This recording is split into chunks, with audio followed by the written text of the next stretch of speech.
Hi viewers, welcome to சின்னக்கா சமையல். இன்றைக்கி அருமையான தக்காளி சாதம், அதாவது பிரியாணி ஸ்டைலில் தக்காளி சாதம். தக்காளி சாதத்தை பிரியாணி ஸ்டைலில் செய்ய போகிறோம். அதாவது பிரியாணி ஸ்டைலில் ஒரு தக்காளி சாதம் இப்படி தான் செய்ய போகிறோம். சூப்பராக இருக்கும். பிள்ளைங்களுக்கு லஞ்ச் பாக்ஸ் கொடுக்கறதுக்காக தான் இந்த ப்ரிப்பேரிங். சாதம் வடித்து எடுத்து வச்சுட்டேன்.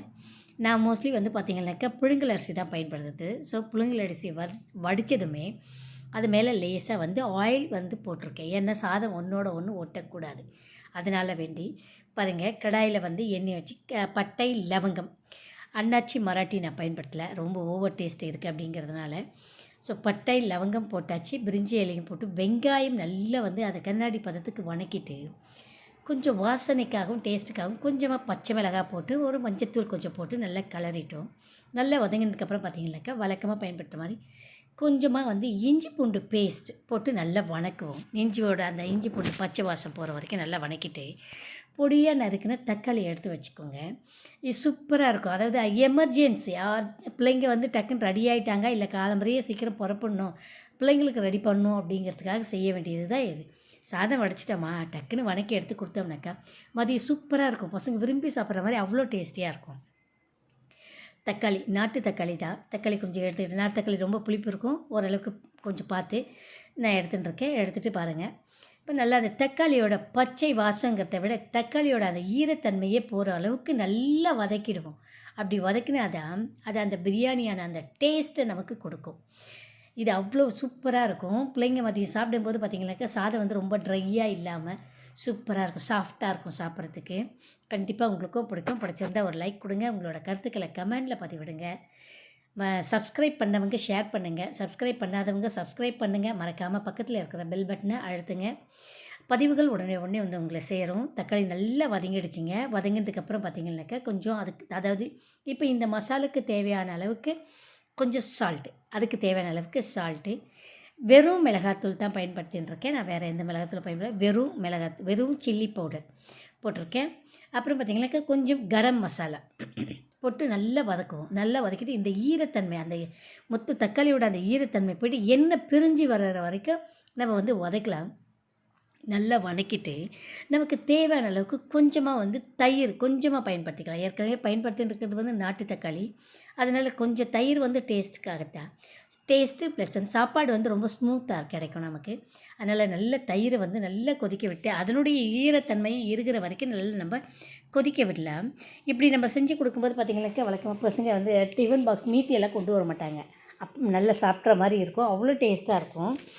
அவசரத்துக்கும் நமக்கு சட்டுன்னு ரெடி பண்ணுறதுக்கும் பிள்ளைங்களுக்கு பிடிச்ச மாதிரி உணவுன்னும் போது இந்த மாதிரி வகைகளை நம்ம செய்து கொடுத்தோம்னாக்கா அவங்க விரும்பி சாப்பிடுவாங்க. ஸோ பாருங்கள், நல்லா கரம் மசாலா போட்டு நல்லா வணக்கிடுவோம். நல்லா வணக்கிட்டு ரொம்ப ட்ரை ஆகட்டும். அதுக்குள்ளே எடுத்து சாதத்தை நம்ம உதுத்து எடுத்து வச்சுக்கலாம். சாதம் வடிச்சிட்டு எண்ணெய் போட்டு வச்சுருக்கோம் இல்லையா, அதை எடுத்து அதாவது உதுத்து எண்ணெய் போட்டு வச்சிடலாம். ஏன்னா சாதம் அப்போ தான் ஒன்றோட ஒன்று ஒட்டாது. மோஸ்ட்லி நான் பயன்படுத்துறதே புழுங்கல் அரிசி தான். வீட்டில் எல்லாருக்கும் சுகர்ன்றதுனால யாருக்கும் நான் பச்சரிசியோ வேறு எதுவும் நான் பயன்படுத்தலை. ஸோ புழுங்கல் அரிசி பாருங்கள். இப்போ நம்ம நல்லா அந்த தயிரும் இறுகி எண்ணெய் பிரிஞ்சிருச்சு. இந்த தருணத்தில் மேலாப்பில் அப்படியே அதாவது புதினா போட்டிருக்கேன். புதினாவை நல்லா தூவிட்டு கருவேப்பிலை இந்த நேரத்தில் போடும்போது அந்த கருவேப்பிலையோட வாசம் நமக்கு அப்படியே கிடைக்கும். அதாவது கருவேப்பிலையோடைய மனம் நமக்கு சாப்பாட்டில் அப்படியே கிடைக்கும். அதனால் இப்போ போட்டிருக்கேன். நல்லா வணங்கட்டும். வணங்கினதுக்கப்புறம் பார்த்திங்கனாக்கா கொத்தமல்லி எடுத்து வச்சுருப்போம். அந்த கொத்தமல்லியை அப்படியே தூவிட்டு கிளறிட்டு அவ்வளோ, அதாவது மறுபடியும் ஒரு முறை சால்ட்டை நம்ம டேஸ்ட்டு பார்த்துக்கலாம். டேஸ்ட்டு பார்த்துட்டு இப்போ நல்லா கிளறிட்டு உதுத்து எடுத்து வச்சுருக்குறோம் இல்லையா சாதம், அதை அப்படியே இதில் போட்டு கிண்டி அப்படியே கிளறுவோம். மேலாப்பில் ரொம்ப கலகலன்னு பண்ணாமல் அப்படியே மேலாப்பில் தூவி கிளறி எடுத்து வச்சிடலாம். ரொம்ப இறுகிருச்சு, அந்த ஈரத்தன்மை எல்லாம் போயிடுச்சு பாருங்கள். ஈரத்தன்மை போயிட்டு இப்போ நிற்கும் போது இப்போ நம்ம சாதத்தை போட்டு கொள்ளணும்னா மதியம் சாப்பிடும்போது ரொம்ப ட்ரை இருக்காது, ஒரு மாதிரி குழஞ்சி போகாது. அதனால தான் இப்போ பாருங்கள், சாப்பாடு எடுத்துட்டு நல்லா போட்டு அருமையாக அப்படியே மேலே கீழே, அதாவது எப்படி சொல்கிறது, பொத்துனாப்பில் பூ போல் கிளறி எடுத்து வச்சிடுறோம்.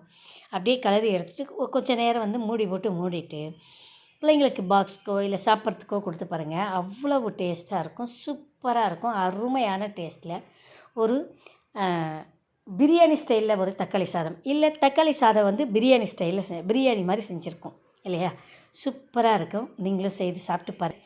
உங்களோட கருத்துக்களை கமெண்டில் பதிவிடுங்க. மறக்காமல் சப்ஸ்கிரைப் பண்ணுங்கள். சப்ஸ்கிரைப் பண்ணவங்க ஷேர் பண்ணுங்கள். சரியா? ஓகே. அருமையான சின்ன ஸ்டைலில் சூப்பரான சுவையான தக்காளி, அதாவது தக்காளி பிரியாணி. இது வந்து பிரியாணி மெத்தடில் தான் எல்லாமே பயன்படுத்தியிருக்கோம். தக்காளி சாதமாக இல்லாமல் செஞ்சுருக்கிறது அத்தனையுமே வந்து அந்த பிரியாணிக்கான இதில் டேஸ்ட்டில் தான் நம்ம செஞ்சுருக்கேன். அதே போல் வடித்து தான் செஞ்சுருக்கேன். நான் அப்படியே குக்கரில் செய்யலை. ஸோ அதனால் வந்து சூப்பராக இருக்கும். மதியம் சாப்பிடும்போது பார்த்திங்கனாக்கா சாதம் தனித்தனியாக பிரிஞ்சாப்பில் சூப்பராக இருக்கும். அருமையான டேஸ்ட்டில் தக்காளி பிரியாணி.